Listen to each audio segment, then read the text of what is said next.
प्रिय युवा साथियों, आप सभी का युवोदय यूट्यूब चैनल पर हार्दिक स्वागत, अभिनंदन। आज जब हम और पूरा विश्व कोरोना महामारी से लड़ रहे हैं, आज हमें आज़ादी चाहिए कोरोना महामारी से। आज हमें आज़ादी चाहिए अज्ञानता से। आज हमें आज़ादी चाहिए भ्रष्टाचार से। आज हमें आज़ादी चाहिए नकारात्मकता से। आज़ादी हमें चाहिए आलोचनाओं से। आज़ादी चाहिए हमें पापों से। हमें स्वतंत्र होकर के एक नई शुरुआत करने की ज़रूरत है। प्यारे युवा साथियों, कदम छोटे हो या बड़े, मंजिल पाने के लिए बस चलते रहना है।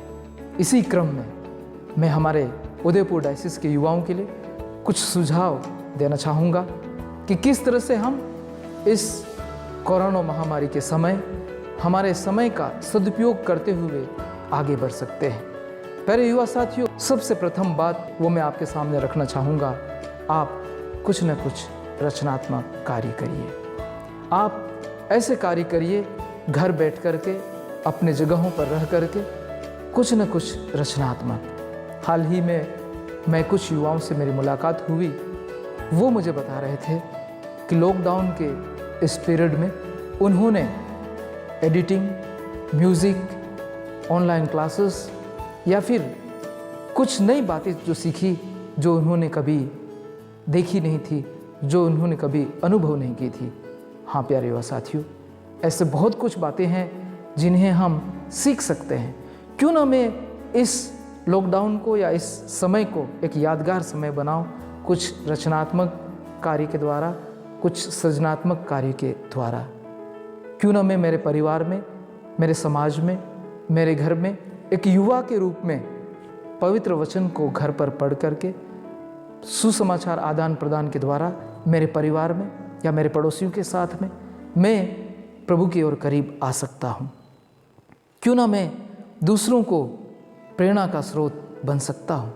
प्यारे युवा साथियों, दूसरा जो बिंदु है वह है हम सकारात्मक सोच रखें। समय काफ़ी नकारात्मक है, समय विकट है। ऐसे हालातों में हमें सकारात्मक सोच लेके आगे बढ़ने की ज़रूरत है। लोग कई तरह की बातें करते हैं, लेकिन हमें हमारे लक्ष्य की ओर हमारा नज़रिया या हमारा ध्यान, हमारे लक्ष्य की ओर हमारा ध्यान केंद्रित होना चाहिए। तीसरा जो बिंदु है, हम कोशिश करें। किंग मार्टिन लूथर जूनियर कहते हैं, अगर आप उड़ नहीं सकते हैं तो दौड़िए, अगर आप दौड़ नहीं सकते हैं तो चलिए, अगर आप चल नहीं सकते हैं तो रेंगिए, लेकिन कुछ न कुछ तो करिए। आप अपनी मंजिल को हासिल करने के लिए सतत प्रयास करते रहिए। प्यारे युवा साथियों, कोशिश करने वालों की हार नहीं होती। स्वामी विवेकानंद कहते हैं, उठो, जागो और तब तक ना रुको जब तक आपकी मंजिल प्राप्त ना हो जाए। प्यारे युवा साथियों, कोशिश बरकरार रहनी चाहिए। अगले क्रम में हम दूसरों के लिए प्रेरणा स्रोत बने।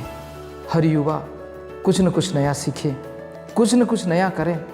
हम हमारे करियर के प्रति, हम हमारे परिवार के प्रति, हम हमारे समाज के प्रति, हम हमारे देश के प्रति जिम्मेदार नागरिक बने।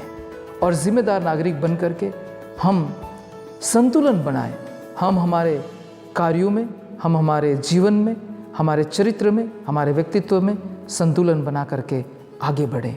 और इस तरह से हम दूसरों के लिए प्रेरणा के स्रोत बन जाएंगे। इज़्ज़त और तारीफ मांगी नहीं जाती है, लेकिन कमाई जाती है। प्यारे युवा साथियों, आप इज़्ज़त कमाइए, प्रेरणा के स्रोत बनिए। और अगले क्रम में जो मैं बात कहना चाहूँगा आपको इस अवसर पर, वह है आप स्वयं, परिवार, समाज और देश के लिए गर्व का कारण बनिए। आप ऐसे व्यक्तित्व का निर्माण करें जिसे आप स्वयं संतुष्टि अनुभव करें, आप स्वयं संतुष्ट रहें, आप स्वयं महसूस करें कि आप कुछ अच्छा कर रहे हैं। साथ ही आपके समाज में और परिवार में भी ये एहसास कराएं। अहंकार में डूबे इंसान को ना तो खुद की गलतियां दिखाई देती है और ना दूसरों की अच्छाइयाँ। इसलिए अच्छे बनने की कोशिश करिए, अच्छे बनिए और अच्छा करने की कोशिश कीजिए। प्यारे युवा साथियों, ज़िंदगी दोबारा ना मिलेगी, लेकिन अच्छा करिए, अच्छा बनिए और इस तरह से ज़िंदगी में अच्छे लोगों की तलाश मत करो, खुद अच्छे बन जाओ। ज़िंदगी में अच्छे लोगों की तलाश मत करो, खुद अच्छे बन जाओ। शायद आपसे मिलकर किसी की तलाश पूरी हो जाए, शायद आपसे मिलकर किसी की तलाश पूरी हो जाए। इसलिए प्यारे युवा साथियों, आप अच्छे बनिए और सच्चे बनिए।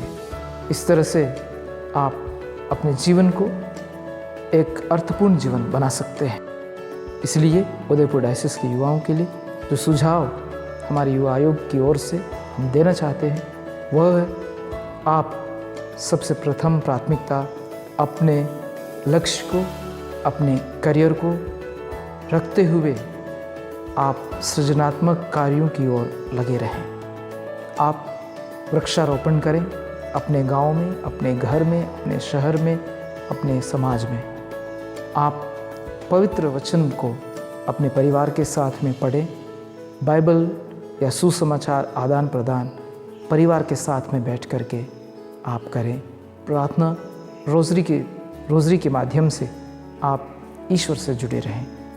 आप कुछ ऐसा सीखिए जो अभी तक आपने नहीं सीखा है, कुछ नया जो कि आपके लिए, परिवार के लिए, समाज के लिए, कलीसिया के लिए, देश के लिए हितकर हो।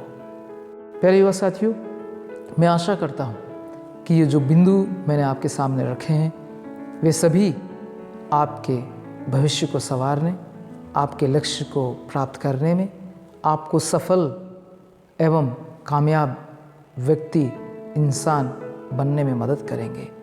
इन्हीं शुभकामनाओं के साथ मैं आपसे विदा लेता हूँ। ईश्वर आप सभी को आशीषित करें।